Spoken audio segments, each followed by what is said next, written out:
ഇന്നത്തെ പുതിയ വ്ളോഗിലോട്ട് എല്ലാവർക്കും സ്വാഗതം. ഇന്ന് എന്നത്തെ പോലെ തന്നെ രാവിലെ തുടങ്ങിയുള്ള വിശേഷങ്ങളുണ്ട്. രാവിലെ എണീറ്റ് വന്നു, ഡോറുകളൊക്കെ തുറന്നു, ലൈറ്റൊക്കെ ഇട്ടു. അത് കഴിഞ്ഞിട്ട് പിന്നെ നമ്മുടെ പണികൾ തുടങ്ങണം. ഇന്ന് പുറത്തേക്കൊന്നും നോക്കിക്കാൻ നേരം ഉണ്ടായില്ല.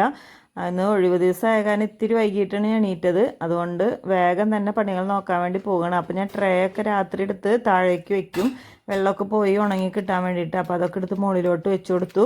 പിന്നെ ഇന്ന് രാവിലെ തന്നെ ബ്രെഡ് കൊണ്ടുള്ള കലാപരിപാടികൾ ചെയ്യാനാണ് തീരുമാനിച്ചിട്ടുള്ളത്. എന്തായാലും ഒഴിവ് ദിവസമല്ലേ, അപ്പോൾ നമ്മൾ എളുപ്പം ചെയ്യുന്ന പണികളല്ലേ ചെയ്യുക. അപ്പോൾ അതിനുവേണ്ടി സാൻഡ്വിച്ച് ബ്രെഡ് എടുത്തിട്ടുണ്ട്. അപ്പോൾ ഇനി ഓംലേറ്റ് ഉണ്ടാക്കണം. അപ്പോൾ അതിന് വേണ്ടിയിട്ടുള്ള സബോളയും കാന്താരി മുളകാണ് ഞാൻ ഓംലേറ്റിലോട്ട് ഇട്ട് കൊടുക്കുക കേട്ടോ. ഇവിടെ ഒരു കാന്താരി തൈ ഉണ്ട്. അപ്പോൾ അത് കാരണം മുട്ട ഓംലേറ്റ് ഉണ്ടാക്കുമ്പോൾ അത് ചെറുതാക്കി അരിഞ്ഞിട്ട് ഇട്ട് കൊടുക്കും. അപ്പോൾ ഞങ്ങൾ 3 പേർക്കുള്ള കാരണം അധികം മുട്ട എടുക്കണുണ്ട്. അങ്ങനെ അതിലോട്ട് ഉപ്പൊക്കെ ഇട്ട് കൊടുത്ത് മുട്ട ഓംലേറ്റ് ഉണ്ടാക്കാനുള്ള പരിപാടിയാണ്. അപ്പോൾ എൻ്റെ വീഡിയോ ആദ്യമായിട്ട് കാണുന്നവരാണെങ്കിൽ ലൈക്ക് ചെയ്യാനും ഷെയർ ചെയ്യാനും സബ്സ്ക്രൈബ് ചെയ്യാനും മറക്കരുത്. കമൻറ്റ് എന്തായാലും ഒന്ന് ഇട്ടിട്ട് പോകണം, എന്തെങ്കിലും ഇമോജി എങ്കിലും ഒന്ന് ഇട്ട് പോകണം. അപ്പോൾ എല്ലാവർക്കും എൻ്റെ വീഡിയോ ഇഷ്ടമാവുകയാണെങ്കിൽ ലൈക്ക് ചെയ്യണം, ഷെയർ ചെയ്യണം. അപ്പോൾ അങ്ങനെ ഓംലേറ്റ് അവിടെ റെഡി ആയിട്ടുണ്ട്. അപ്പോൾ സാൻഡ്വിച്ച് ബ്രെഡ് ഞാൻ മുറിച്ചെടുത്തിട്ടുണ്ട്. അപ്പോൾ അതൊന്ന് ചട്ടിയിൽ വെച്ച് ചൂടാക്കി എടുക്കാമെന്ന് വിചാരിച്ചിട്ട് ചട്ടിയിലോട്ട് വെച്ച് കൊടുക്കുകയാണ്. അപ്പോൾ ഒന്ന് മൂടി വെച്ച് കൊടുത്താൽ നന്നായിട്ട് മൊരിഞ്ഞ് കിട്ടും. ഓവണിൽ വെച്ച് കഴിഞ്ഞാൽ നമുക്ക് മൊരിഞ്ഞ് കിട്ടില്ലല്ലോ. അപ്പോൾ അത് കാരണം ഇങ്ങനെ വെച്ച് റെഡിയാക്കി എടുക്കണത്. അപ്പം ഇനി ഇതിൻ്റെ മുകളിൽ ഞാൻ മയോനൈസാണ് ചേർത്ത് കൊടുക്കുന്നത്. മയോനൈസും കുറച്ച് ചില്ലി സോസും കൂടി ഇട്ട് കൊടുക്കുന്നുണ്ട്. അപ്പോൾ വേറൊരു ഫ്ലേവർ നമുക്ക് കിട്ടും. അങ്ങനെ രണ്ടും കൂടി മിക്സ് ചെയ്തിട്ട് മയോനൈസ് ഞാൻ ഇങ്ങനത്തെ പാക്കാണ് ഞാൻ മേടിക്കണത്.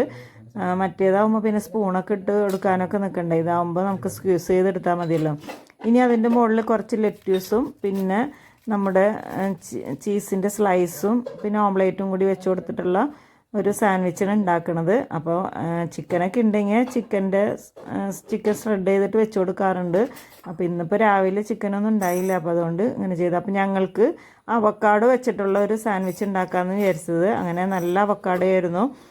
ഇത്രയും നാൾക്ക് ശേഷമാണ് ഒരു നല്ല ടേസ്റ്റുള്ള അവക്കാഡോ കിട്ടിയത്. മറ്റേത് ഒരു കനപ്പുണ്ടാവാറുണ്ട് അവക്കാഡോയ്ക്ക്. പിന്നെ പാലൊക്കെ ഒഴിച്ച് ജ്യൂസ് ഉണ്ടാക്കുമ്പോഴാണ് അത് മാറാറുള്ളൂ. ഇതിപ്പോൾ ഇങ്ങനത്തെ അവക്കാഡോ ആയ കാരണം ഞാൻ ബ്രെഡിൻ്റെ ഉള്ളിൽ വെച്ച് കഴിക്കാമെന്ന് വിചാരിച്ചിട്ട് അതൊന്ന് സ്മാഷ് ചെയ്ത് മാറ്റി വെച്ചിട്ടുണ്ട്.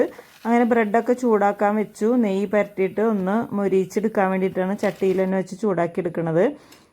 പിന്നെ അതിൻ്റെ മുകളിലോട്ട് അവക്കാഡോ സ്മാഷ് ചെയ്തും കൂടി വെച്ച് കൊടുത്ത് പിന്നെ സാധാരണ നമ്മൾ സാൻഡ്വിച്ച് ഉണ്ടാക്കണ പോലെ തന്നെ ബ്രെഡ് സാൻഡ്വിച്ച് ഉണ്ടാക്കിയെടുത്തു. അപ്പോൾ ഈ ബ്രെഡ് നമ്മുടെ ഫ്ലാക്സ് സീഡും പിന്നെന്താ ഓട്സൊക്കെ ഇട്ടിട്ടുള്ള ബ്രെഡാണ് കേട്ടോ. മോഡേണിൻ്റെ ബ്രെഡാണ്. അപ്പോൾ അതുകൊണ്ട് ഞാനും കഴിക്കുന്നുണ്ട് ഒരു 3 പീസ്. അല്ലെങ്കിൽ ഞാൻ വല്ല വെജിറ്റബിളോ എഗ്ഗൊക്കെ തനിച്ച് കഴിക്കാറുള്ളൂ. അപ്പോൾ ഇങ്ങനത്തെ ആയ കാരണം ഞാൻ ബ്രെഡിൻ്റെ ഉള്ളിൽ നമ്മുടെ അവക്കാഡോ ഒക്കെ വെച്ച് കഴിക്കണമല്ലോ. അപ്പോൾ അതുകൊണ്ട് ഞാനും കഴിക്കാനിരുന്നു. അങ്ങനെ ഞങ്ങൾ രണ്ടുപേരും കൂടി ഇരുന്ന് ബ്രേക്ക്ഫാസ്റ്റൊക്കെ കഴിക്കാനിരുന്നു. അപ്പോൾ മോൾക്ക് ട്യൂഷനുള്ള കാരണം മോൾ ട്യൂഷൻ കഴിഞ്ഞ് വന്നിട്ടേ കഴിക്കുള്ളൂ. അങ്ങനെ നല്ല ടേസ്റ്റ് ഉണ്ടായിരുന്നു കേട്ടോ. അവക്കാഡോ ഒക്കെ വെച്ച് കഴിച്ചിട്ട് നമുക്ക് പ്രത്യേകിച്ച് അവക്കാഡോ വയ്ക്കണതിൻ്റെ ഒരു ഫീലിങ്സ് ഒന്നും ഉണ്ടായിരുന്നില്ല. നല്ല ടേസ്റ്റിൽ തന്നെ നമ്മൾ സാൻഡ്വിച്ച് കഴിക്കുന്ന പോലെ തന്നെ കഴിക്കാൻ പറ്റി. അങ്ങനെ ചായ കുടി കഴിഞ്ഞതിൻ്റെ പാത്രങ്ങളൊക്കെ കഴുകി വെക്കണം. അധികം പാത്രങ്ങളൊന്നുമില്ല. ഇങ്ങനെ സാൻഡ്വിച്ചൊക്കെ ഉണ്ടാക്കുമ്പോൾ അധികം പാത്രം ഉണ്ടാവില്ലല്ലോ. മിക്കവരും ഇങ്ങനെ ഒഴിവ് ദിവസങ്ങളിൽ സാൻഡ്വിച്ച് തന്നെയല്ലേ ഉണ്ടാക്കുക. ചിലരുണ്ട് കേട്ടോ ഒഴിവ് ദിവസമല്ലേ, അപ്പോൾ ഇന്ന് വിശാലമായിട്ട് എന്തെങ്കിലുമൊക്കെ ഉണ്ടാക്കി കഴിക്കാമെന്ന് വിചാരിച്ചിട്ട് കഴിക്കുന്നവരുണ്ട്. ഞാൻ സാധാരണ ദിവസങ്ങളിലാണ് പത്തിരിയും നൂൽപുട്ടും കാര്യങ്ങളൊക്കെ ഉണ്ടാക്കുക. ആ ദിവസങ്ങളിൽ എന്തായാലും നമുക്ക് കിച്ചണിൽ കയറണമല്ലോ നേരത്തെ തന്നെ. അപ്പോൾ നമുക്ക് എന്തായാലും ടൈം ഉണ്ടാവും. അതുകൊണ്ട് ആ ദിവസങ്ങളിലാണ് അങ്ങനത്തെയൊക്കെ ഉണ്ടാക്കുക. ഒഴിവ് ദിവസം മിക്കപ്പോഴും ബ്രെഡോ അങ്ങനെ എളുപ്പം ഉണ്ടാക്കണം എന്തെങ്കിലും അവല് നനയ്ക്ക് അങ്ങനെ എന്തെങ്കിലുമൊക്കെ ചെയ്യുക കേട്ടോ. നിങ്ങളും അങ്ങനെയൊക്കെ ചെയ്യുന്നവരാവും. അപ്പോൾ അങ്ങനെ ചെയ്യുന്നവരൊക്കെ ഒന്ന് കമൻ്റ് ഇടണേ.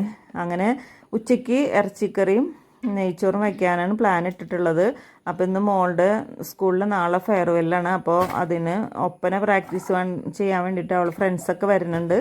അപ്പോൾ ചിക്കൻ കറിയും നമ്മുടെ നെയ്ച്ചോറും കൊടുക്കാമെന്ന് വിചാരിച്ച് അവർക്ക് ഉച്ചയ്ക്ക് ഫുഡിനായിട്ട്. അപ്പോൾ രാവിലെ തന്നെ വരും അവർ.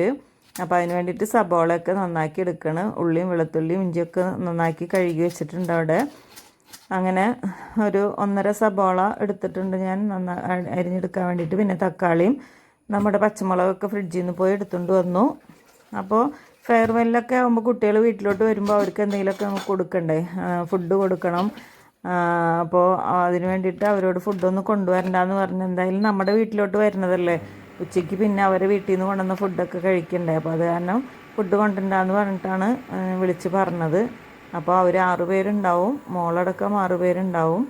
പിന്നെ ഒരു മണവാട്ടിയാണ് 7ാമത്തെ ആൾ. മണവാട്ടി വരേണ്ട കാര്യമില്ലല്ലോ, പ്രാക്ടീസ് ചെയ്യൽ വരാണല്ലോ. അപ്പോൾ അങ്ങനെ ചിക്കൻ കറിയിലേക്ക് ഞാൻ കുക്കറിൽ തന്നെയാണ് ചിക്കൻ കറി വെക്കണത്. ഇപ്പോൾ കുക്കറിൽ വെച്ച് ശീലമായ കാരണം പെട്ടെന്ന് തന്നെ ആവുമല്ലോ, അതുകൊണ്ട് കുക്കറിൽ തന്നെ എപ്പോഴും വെക്കാറ്. ആദ്യമൊക്കെ ചട്ടിയിൽ അടുപ്പുമ്പോൾ വെറുതെ വെച്ചുണ്ടാക്കുമായിരുന്നു.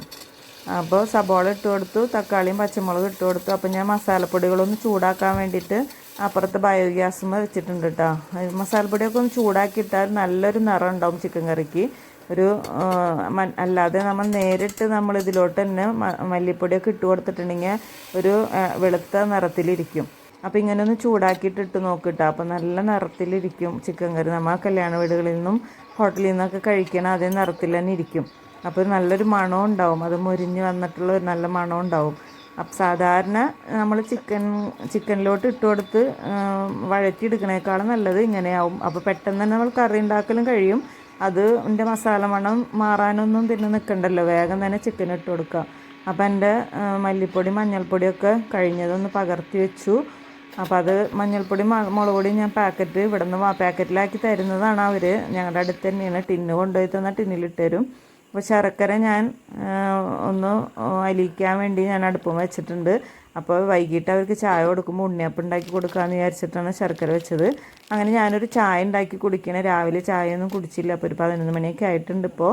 അപ്പോൾ ഒരു ബിസ്ക്കറ്റും ചായയും കൂടി കുടിക്കണം. ഉള്ളിൽ ചോക്ലേറ്റൊക്കെ വെച്ചിട്ടുള്ള ബിസ്ക്കറ്റ് ഉണ്ട്. ഇത് പുറത്തുനിന്ന് കൊണ്ടുവന്നിട്ടുള്ള ബിസ്ക്കറ്റാണ്. അപ്പോൾ വലിയ കുഴപ്പമൊന്നും ഉണ്ടായില്ല, അത്യാവശ്യം ടേസ്റ്റ് ഉണ്ടായിരുന്നു. അപ്പോൾ ഉണ്ണിയപ്പത്തിലോട്ട് ഞാൻ അരിപ്പൊടിയും നമ്മുടെ മൈദപ്പൊടിയും പിന്നെ റവയും കൂടി മിക്സ് ചെയ്ത് വെച്ചിട്ടുണ്ട്. അതിലോട്ട് ശർക്കര നീരൊക്കെ ഒഴിച്ച് ഞാൻ റെഡിയാക്കി വെക്കുന്നതാണ്. അപ്പോഴേക്കും കുട്ടികൾ വന്ന് അവർക്ക് വെള്ളമൊക്കെ കൊടുത്തു. അങ്ങനെ ഞാൻ ഒരു ഉപ്പേരിയും കൂടി എനിക്ക് വേണ്ടി ഉണ്ടാക്കാൻ വേണ്ടിയിട്ട് ഞാൻ കൊത്തമര ഉപ്പേരി ഉണ്ടാക്കണം. അപ്പോൾ അവർ പ്രാക്ടീസ് ചെയ്ത് തുടങ്ങിയിട്ടുണ്ട്. അപ്പോൾ ഞാനതൊന്ന് പോയി ജസ്റ്റ് വീഡിയോ എടുത്ത് വന്നതാണ്. അത് കഴിഞ്ഞിട്ട് നമ്മുടെ ചിക്കൻ വേവിക്കാൻ വേണ്ടി വെച്ചിട്ടുണ്ട്. അപ്പോൾ ചോറും കൂടെ വെച്ച് കഴിഞ്ഞിട്ട് കുളിക്കാൻ പോകാമെന്ന് വിചാരിച്ചിട്ട് വേഗം നെയ്ച്ചോറ് വെക്കാൻ വേണ്ടിയിട്ട് വെള്ളമൊക്കെ റെഡിയാക്കി അരിയൊക്കെ ഇട്ട് കൊടുത്തു. നെയ്ച്ചോറ് വെക്കണ ഇതൊക്കെ എല്ലാവർക്കും അറിയാമല്ലോ. ഞാൻ വേറെ വീഡിയോയിൽ ഞാൻ ഇട്ടിട്ടുണ്ടായിരുന്നു. അങ്ങനെ എൻ്റെ കുളിയൊക്കെ കഴിഞ്ഞ് വന്നു, ഫ്രഷായി വന്നു. അങ്ങനെ ഞാൻ വേഗം തന്നെ ഉണ്ണിയപ്പം ഉണ്ടാക്കുകയാണ്. അതിന് ശേഷമാണ് അവർ ഭക്ഷണം കഴിച്ചത്. അപ്പോൾ ഉണ്ണിയപ്പം വേഗം ഉണ്ടാക്കി കഴിഞ്ഞു. അപ്പോൾ അവർക്ക് ചായക്ക് ഇത് കൂട്ടി കൊടുക്കാമെന്ന് വിചാരിച്ചിട്ടാണ് ഉണ്ണിയപ്പം കൂടി ഉണ്ടാക്കിയത്. അവർ ഭക്ഷണം കഴിക്കാൻ വിളിച്ചിട്ട് വരുന്നുണ്ടായില്ല. അപ്പോൾ അവരങ്ങനെ ഭക്ഷണമൊക്കെ കഴിച്ചു. പിന്നെ അത് വൈകിട്ടായപ്പോൾ ചായ കുടിച്ചു. അപ്പോൾ ഞാനും ചായ കുടിക്കുകയാണ്. അങ്ങനെ അവർ നാളത്തേക്കുള്ള സാധനങ്ങൾ കൊണ്ടുവരുന്നതിൻ്റെ ചർച്ചയിലായിരുന്നു. അപ്പോൾ ചായയും കുടിച്ച് അങ്ങനെ ഇന്നത്തെ വ്ളോഗ് ഇവിടെ അവസാനിക്കുകയാണ്. എൻ്റെ ഓരോ പണികളായിട്ട് ടാറ്റ.